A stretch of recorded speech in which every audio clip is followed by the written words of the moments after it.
நான் விசாரம் இந்த வீடியோ நிறைய பேர் ஷேர் பண்ணுங்கள். இந்த டைலாக் வந்து நிறைய பேர் சொல்லியிருப்பாங்க. ஒரு ஏதாவது ஒரு இன்சிடென்ட் நடந்துச்சு, ஏதாவது ஒரு ப்ராப்ளம் ஆகிடுச்சு அப்படின்னா ப்ளஸ் ஆர் மைனஸ் வேறு ஏதாவது சொல்லியிருப்பாங்க. இந்த மாதிரி ஷேர் பண்ணுங்க அப்படின்னு. நான் ஏன் சொல்கிறேன்னா, நிறைய பேர் வந்து இந்த மாதிரி எலெக்ஷன் டைமில் வந்து கால் பண்ணி நீங்கள் யாருக்கு ஓட்டு போக போகிறீங்க அப்படின்னு கேட்பாங்க. இதே மாதிரி எனக்கு ஒரு கால் வந்துச்சு. ஒர்க் முடிச்சுட்டு பைக்கில் வந்துட்டு இருந்தேன். அப்புறம் ஃபோன் வந்துச்சு. யாருன்னு பார்த்தா இது ஒரு புது நம்பராக இருந்தது. சென்னையில் இந்த காலேஜ்லேருந்து கால் பண்ணுறேன் அப்படின்னு சொன்னாங்க.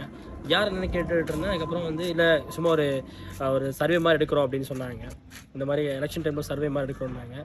உங்கள் ஏஜ் என்ன, எப்போ கடைசியாக ஓட்டு போட்டிங்க, எப்போ ஓட்டு போட போகிறீங்க அப்படின்னு கேட்டாங்க.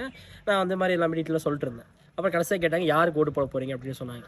இது ஏன் கேட்குறீங்க அப்படின்னு கேட்டது அவங்க ஒப்பீனியன் தானே, யாருக்கு வேணால் போடலாமே அப்படின்னு சொன்னால். இல்லைங்க ஒரு சர்வே மாதிரி எடுக்கிறோம் தெரிஞ்சுக்கலாம் தான் அப்படின்னு கேட்டாங்க. இதெல்லாம் ஃபஸ்ட்டு யார் கேட்க சொல்கிறேன், எதுக்காக அந்த மாதிரி பண்ணுறாங்க அப்படின்னு தெரியல. ஸோ இந்த மாதிரி எதுக்காக நடந்திருக்கு அப்படின்னு பாருங்கள். இதெல்லாம் தெரிஞ்சதுன்னா கண்டிப்பாக வந்து நீங்கள் வந்து ஓப்பனாக பேசுங்க. நீங்கள் இந்த கட்சி தான் ஓட்டு போகிறோம், அந்த கட்சி ஓட்டு போட்டு சொல்லணுங்கிற அவசியம் கிடையாது. இது அவங்க ஒப்பீனியன். இந்த மாதிரி நடந்துருச்சுன்னா அவங்க கமெண்ட் பண்ணுங்கள். தேங்க்யூ.